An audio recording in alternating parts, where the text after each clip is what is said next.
Iya.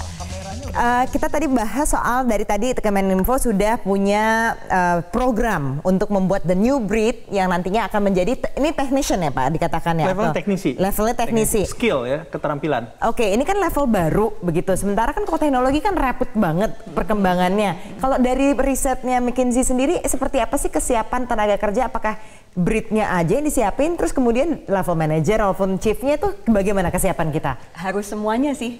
Kalau dari pemikiran kita gitu. Satu memang yang masuknya digital profesionalnya ya yang harus disiapkan, tapi juga manajer ke atas. Jadi company yang ada itu juga harus dipersiapkan. Jadi dari riset kami itu kami estimasi Indonesia perlu sekitar 13 juta digital managers. Okay. Ini manajer profesional yang sudah ada di dunia industri sekarang gitu, tapi harus mengerti tentang digital. Kenapa sih apa yang akan terjadi di industrinya kalau digital masuk? Channel apakah akan tetap seperti sekarang jualannya atau beda lagi? Tadi kita ngomongin e-commerce gitu ya. Industri untuk manufacturing kedepannya gimana? Bertani gitu ya. Ini ada teman saya yang agronomis. Dia selalu bawa kit kemana-mana isinya Internet of Soil. Tadi Pak Rudi bilang Internet of Things. Dia bawanya Internet of Soil. Jadi sensor untuk tanah. Supaya kita tahu tanah itu sebenarnya kandungan gizinya airnya bagaimana, kandungan haranya bagaimana gitu. Nah hal-hal seperti ini perlu nggak hanya yang masuk tapi juga yang di dalam. Dipersiapkan juga. Nah ini bagaimana tuh Pak terkait yang sudah ada di dalam ini apa program yang disiapkan? Nah, kami sebetulnya menyiapkannya tidak memilah sementara ini. Yang di dalam itu kan kalau korporasi ini teman-teman kameramen misalkan ya.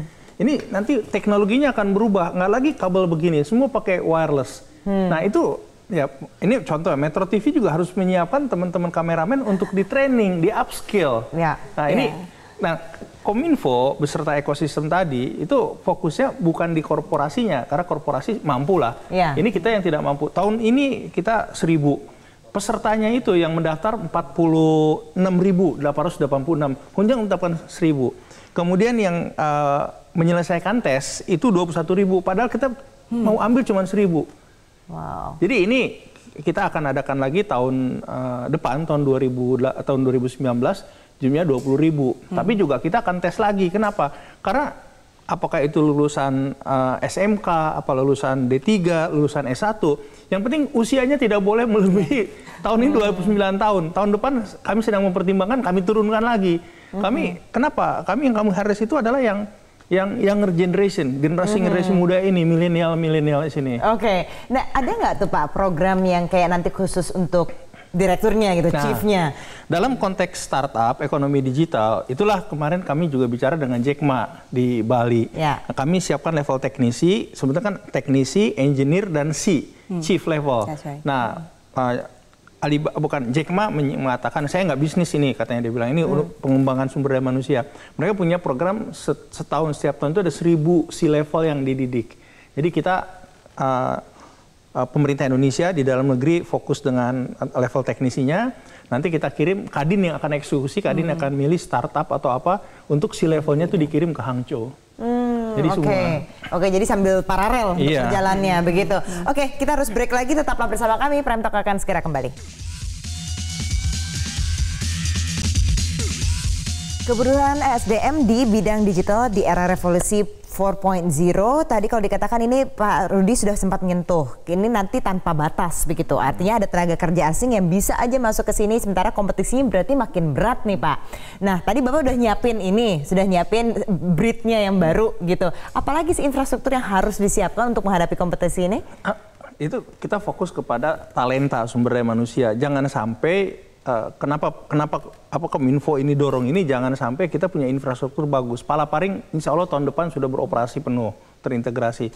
Nanti kita punya high throughput satellite yang menghubungkan semua sekolah. Tapi kalau SDM-nya nggak ada, itu akan timpang gitu. Apakah kita relakan SDM dari luar negeri yang mengoperasikan? Karena kan pasar sumber daya manusia ASEAN itu terbuka. Dengan disertifikasi dari suatu negara ASEAN, itu bisa masuk ke negara ASEAN lain. Nah, saya ingin balik, mumpung kita duluan, nanti kan ini disertified.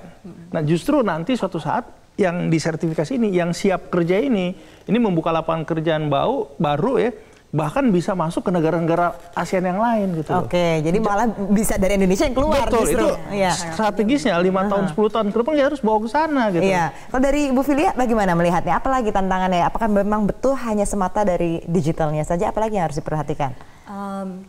Jadi saya pernah ngobrol-ngobrol sama kawan-kawan ya yang kerja di dunia teknologi gitu kan.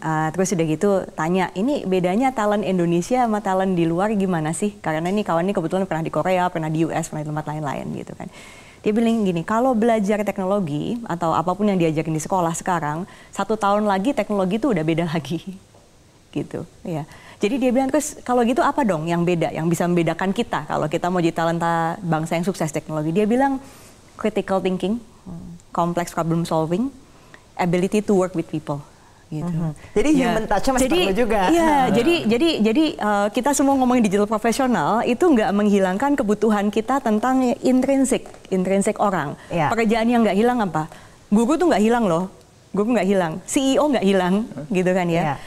Gardener nggak hilang juga, by the way, tukang kebun nggak hilang juga, karena kan itu unpredictable nih, tanahnya tumbuhnya kemana, gitu ya, kira-kira ya. Jadi itu pekerjaan-pekerjaan yang membutuhkan tadi human touch, ya, interpersonal skills, gitu, yang membutuhkan critical thinking. Ini problemnya apa ya? Gimana kita menyikapinya ya? Orang nanti reaksinya bagaimana ya? Jadi mungkin itu juga penting dipikirkan ya, nggak cuma skill jenis baru, tapi sebenarnya yang di basic, intrinsik di human ini juga kita harus bangun. Kalau kata Jack Ma waktu di IMF World Bank, LQ, love Q, itu yang juga dibutuhkan. Love Q. dari skill setnya karyawan begitu. Nah ini kalau supaya lebih jalan lagi, ini private punya program sendiri, tadi disebut Microsoft dan sebagainya, pemerintah juga sudah punya program. Bagaimana kerjasama antara public and private partnership ini supaya lebih optimal? Kalau kita ngomongin soal SDM ini Pak, di mana bisa perannya itu bisa dioptimalkan lagi? Sekarang begini, sebetulnya di Indonesia ini sangat dimungkinkan, terutama BLU, perguruan tinggi, sekarang itu boleh membangun perguruan tinggi dengan di strukturnya menggunakan KPB, kerjasama pemerintah dan badan usaha, atau PPP, Public Private Partnership. Itu harus dimanfaatkan sebetulnya.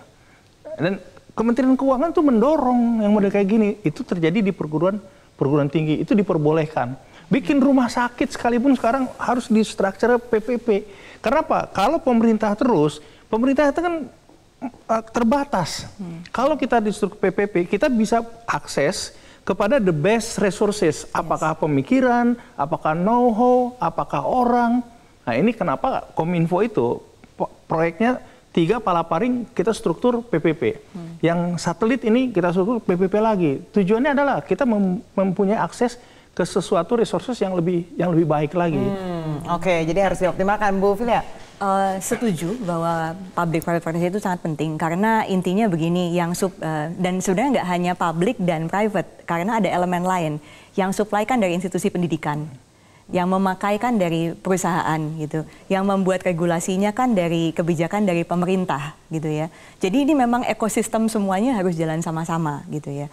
Mungkin yang saya bisa cerita, kemarin saya baru di Singapura gitu. Di Singapura kebetulan ada kerjasama kami dengan Economic Development Board-nya Singapura. Jadi ada satu center namanya ARTC itu di Jurong.